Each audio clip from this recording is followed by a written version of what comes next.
Good day, allies. I'm Bill Martin with Alliance RV, and welcome to What You Know Wednesday. We've got some tips and tricks for you, so stay tuned. And I wanted to talk a little bit about our kitchen faucets used in many of our coaches. Have you ever turned on the faucet and are getting low flow, yet you push the sprayer button and it seems to fully flow? The answer is simple. Pull down the faucet, the sprayer attachment actually unscrews right from the hose.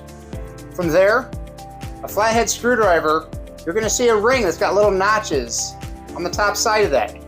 Put that screwdriver tip in there and start loosening that ring up. It's on a thread, and once it's loose, what you can do, that ring, unscrew it all the way.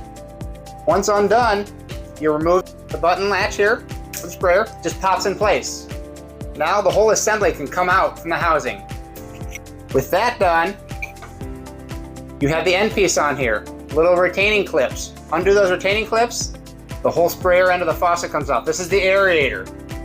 If there's any debris, calcium buildup, or anything inside there, it can prohibit the spray from happening. All you gotta do is turn it upside down, give it a few taps, and you'll see some debris comes out. It doesn't take much, but with that debris removed, you're gonna get a nice water flow, whether it's spray mode or regular mode on your faucet. There you have it. It's just that easy to clean out your sprayer head for great function all year round.